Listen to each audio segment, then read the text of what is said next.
En nuestro modelo no caben las políticas diferenciadas por creencias o referentes culturales, como tampoco las colectivas. Solo vemos a personas, nada más vemos a personas. Es decir, producir a ese sujeto como un sujeto responsable de sus actos, que gana o que obtiene lo que obtiene por el esfuerzo individual. Y, en segundo lugar, producir al sujeto también a un nivel grupal. ¿Cómo? Estandarizando o etiquetando en distintos grupos sociales. Una masa difusa de multiplicidades es tremendamente difícil de gestionar. Sin embargo, cuando esa multiplicidad se encierra en categorías manejables, estudiables estadísticamente, se vuelve mucho más controlable.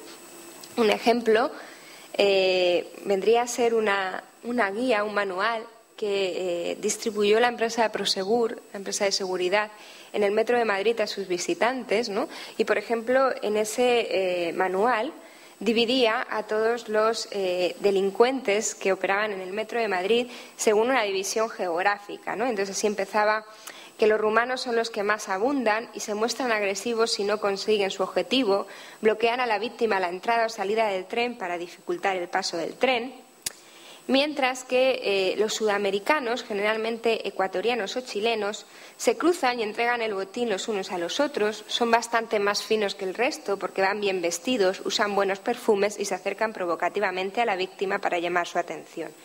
Los magrebíes, que hace años eran una auténtica plaga, todo estoy citando textual, también están enganchados a las drogas o al alcohol, con lo que tenemos el mismo problema que los rumanos, que son más violentos. Es decir, una estandarización y categorización de lo social, etiquetas rígidas que funcionan. Y, por ejemplo, en el caso de la inmigración se ve claramente cómo estas etiquetas a veces pueden ser, digamos, más sutiles, como estas, ¿no? que se incluyen en una guía, o pueden ser tremendamente duras, apoyadas por la ley, que son las categorías que dividen al sin papeles, del que tiene papeles, del que tiene un permiso de residencia permanente, del que tiene un permiso comunitario, del que ha logrado la nacionalidad o del autóctono. Bueno, producido este sujeto, ¿no?, empresario de sí mismo y a la vez encerrado en categorías, el siguiente paso sería lograr una hiperestratificación, es decir, colocar a los diferentes individuos o a los diferentes grupos en casillas sociales, y cada una de estas casillas sociales marca un acceso diferencial a los recursos y a los derechos. ¿Vale? Ejemplos de esto lo tenemos en cualquier ámbito, evidentemente en el ámbito migratorio es claro, o sea, los derechos o los recursos que tiene asignado un sin papeles por el espacio social que ocupa son bien distintos que los que tiene un inmigrante con papeles. También en el mercado laboral, ¿no?, toda la jerarquización que afecta al mercado laboral claramente muestra cómo según el lugar que ocupes tienes una serie de recursos, derechos y libertades asignados. También en el uso urbano de la ciudad, ¿no? No es lo mismo el uso que puede hacer una persona de tez negra que el uso que puedo hacer yo blanca, ¿no? Evidentemente yo puedo hacer un uso del espacio urbano mucho más libre que el que puede hacer, por ejemplo, una persona cuyo fenotipo denote que puede ser un inmigrante, ¿no?, y tenga que estar sometido continuamente a redadas o a controles de identidad que le van bloqueando el uso del espacio urbano.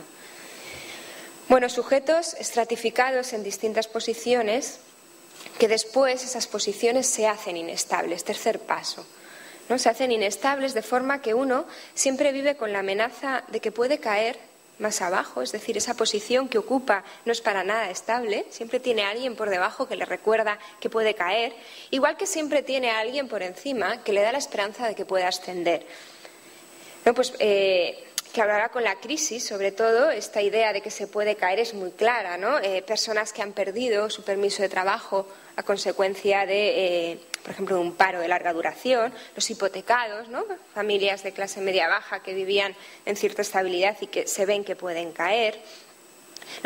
Todas las transformaciones del mercado laboral yo creo que van en este sentido, ¿no? La desregularización, la flexibilidad, la precariedad que vive el mercado laboral, todo, digamos, que tiende a acentuar esa tendencia a la inestabilidad de las posiciones.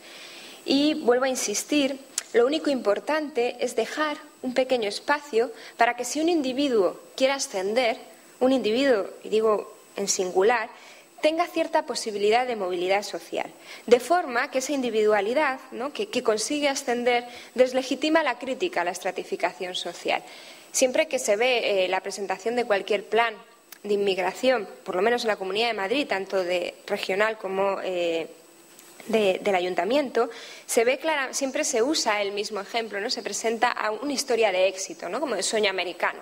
Siempre además la misma, ¿no?, un uruguayo que llegó a España y que básicamente venía, como decía Esperanza Aguirre, con una mano delante y otra detrás, y que acabó convirtiéndose en el gerente de una empresa, qué casualidad, de banderas de España, ¿no?, que construye la bandera que en Madrid ondea en la Plaza de Colón. Yo creo que si no es la bandera más grande de España que hay, pues por ahí debe de andar, ¿no? Y esa historia de éxito, digamos, deslegitima la crítica a esta estratificación social.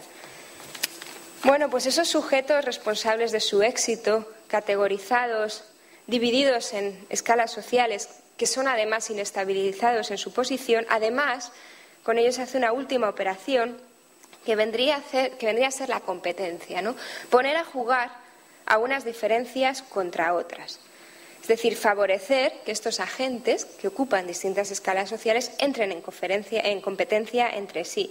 Se puede hacer a través de muchísimos mecanismos y el discurso lo vemos en las calles continuamente. Se llevan todas las ayudas, se llevan todas las plazas de guardería.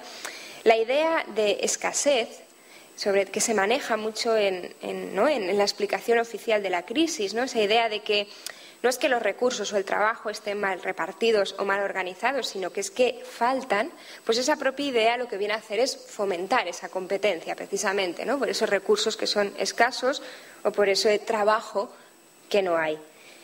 ¿Cuál es el resultado final de todo esto? Pues el resultado final de todo esto es que esta inestabilidad, ¿no?, esta diferenciación social y esta competencia, lo que acaban generando es introducen un clima de miedo que básicamente es capaz de romper todo vínculo de solidaridad preexistente, ¿no?, o que se fuera a construir, ¿no? Toda formulación de lo común que queramos hacer o que queramos pensar, ya sea desde el uso de espacios urbanos, ya sea desde alianzas en el mercado laboral, ya sea desde la política migratoria, pensamos que debe de tener en cuenta que la base desde la que nos movemos es esa continuo hipersegmentado en rivalidad y en competencia los unos con los otros, ¿no? Y todo esto además, digamos, acentuado por una retórica de la crisis que precisamente ha venido a ampliar las diferencias, a aumentar esta estratificación, a culpabilizar aún más, ¿no?, a responsabilizar aún más al individuo de lo que está sucediendo, ¿no?, sin hacer una gestión, o, digamos, a aumentar la competencia ante esa idea de escasez. Se ve claramente en Madrid, desde luego lo hemos visto muy bien hace unos días con la huelga de Metro, ¿no?, como pues una huelga de los trabajadores que en un determinado momento se decidió que no hubiera servicios mínimos. Obviamente eso implica colapsar Madrid, está claro, ¿no? Pues se vivió tanto en el discurso más oficial como en el discurso a pie de calle como una agresión individual, ¿no?, que se hacía hacia el sujeto, que es que ahora no podía ir al trabajo. Es decir, pese a otras iniciativas que seguro que Pablo ahora comenta, el discurso más oficial fue de cero apoyo a esa huelga, ¿no? No habría en ningún momento una idea de que esos derechos que se estaban defendiendo también eran mis derechos, ¿no? Yo creo que precisamente por eso. Brevemente, porque no sé cuánto llevo y no sé si tengo más tiempo para aquí. ¿Sí? Vale. Bueno, con este panorama, digamos que vendría a haber pintado ese primer objetivo del que os hablaba, ¿no?, de la lógica neoliberal de lo social, que vendría a ser gobernar desde la diferencia y por la diferencia. Pero hay otro nivel de actuación, os decía, otro segundo objetivo, que vendría a ser la idea de contener, o digamos, mejor dicho, detectar y contener aquellos puntos de inestabilidad que habría en lo social. Aquellos puntos que en un momento dado podrían desembocar en fenómenos disruptivos y potencialmente peligrosos.